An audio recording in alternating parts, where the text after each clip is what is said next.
In a quiet suburb of Australia, there lived a woman named Amelia.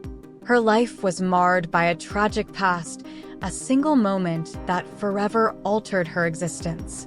Her husband, Oscar, died in a car accident while rushing her to the hospital to give birth to their son, Samuel. This devastating loss left Amelia struggling to cope with her grief while raising Samuel alone, a child with a vivid imagination and peculiar fears. I'll kill the monster when it comes. I'll smash its head in. Samuel, 6 years old, was a sensitive and imaginative boy, often consumed by thoughts of monsters and shadows. He constructed makeshift weapons and traps to protect himself and his mother from these perceived threats. His behavior, while deeply troubling to others, was tolerated by Amelia, who was burdened by her own unprocessed grief and exhaustion. You can choose one tonight. One night, Samuel finds a strange book on his shelf, a pop-up book titled Mr. Babadook.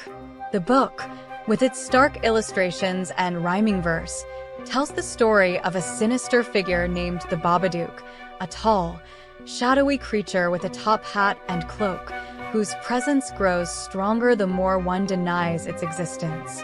As Amelia reads the book aloud, a palpable chill fills the room. The story warns that once you let the Babadook in, you can never get rid of it, setting the stage for a haunting tale. Telling of the happiness and loveliness that lay at the bottom of the ocean. From that moment, a sense of unease settles over their home. Samuel becomes convinced that the Babadook is real and lurking in their house. Ah! It's in my room! What is the Babadook? Oh no. No. He speaks of hearing strange noises and feeling an oppressive presence. Amelia, initially dismissive, grows increasingly disturbed by the book's eerie predictions. Her nights become plagued by nightmares, and her waking hours are filled with a creeping sense of dread. Desperate to protect her son, Amelia tries to destroy the book. She tears it up and throws it away, only for it to reappear on their doorstep the next day, miraculously mended. The new illustrations show even more disturbing images: Amelia killing their dog, Bugsy, and then Samuel. The book ends with a chilling image of Amelia, eyes wide and maddened, holding a knife to her own throat. As the days pass, the line between reality and nightmare blurs. Amelia's mental state deteriorates. She becomes increasingly erratic and aggressive. I'll make sure nothing gets in tonight. All right, Samuel? Nothing is coming in here tonight. Nothing! Losing her job and isolating herself and Samuel from the outside world. The Babadook's presence intensifies, manifesting in various terrifying ways. Dark shadows in the corners of rooms, a low, guttural growl, and even physically appearing to Amelia as a ghastly figure. One night, in a fit of desperation, Amelia locks all the doors and windows, believing this will keep the Babadook out. However, the entity's power seems to grow within the confines of their home. In a chilling confrontation, Amelia is possessed by the Babadook. What did you say? I said you're not my mother! I am your mother! Her eyes filled with rage and despair. She chases Samuel through the house, intent on carrying out the horrific actions depicted in the book.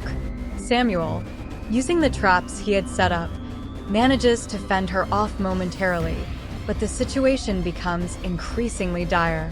In a climactic scene in the basement, Samuel professes his love for Amelia, reminding her of their bond and the memories of his father. But I love you, Mum. And I always will. This declaration pierces through the Babadook's hold on her, allowing Amelia to confront the entity directly. She demands that the Babadook leave her son alone and, in a display of sheer willpower, forces it to retreat. If you touch my son again, I'll fucking kill you! The Babadook, a manifestation of her grief and repressed emotions, is not destroyed but subdued. Amelia locks it away in the basement, where it remains, a silent and constant reminder of the darkness they must live with but not succumb to. In the aftermath, Amelia and Samuel begin to heal. They acknowledge the Babadook's presence, but refuse to let it dominate their lives. Amelia regularly visits the basement, feeding the creature scraps, a symbolic gesture that represents her ongoing struggle with grief and the need to confront it rather than deny it. The film ends on a hopeful note, with Amelia and Samuel celebrating Samuel's birthday, a date previously overshadowed by Oscar's death. The Babadook is more than a horror story.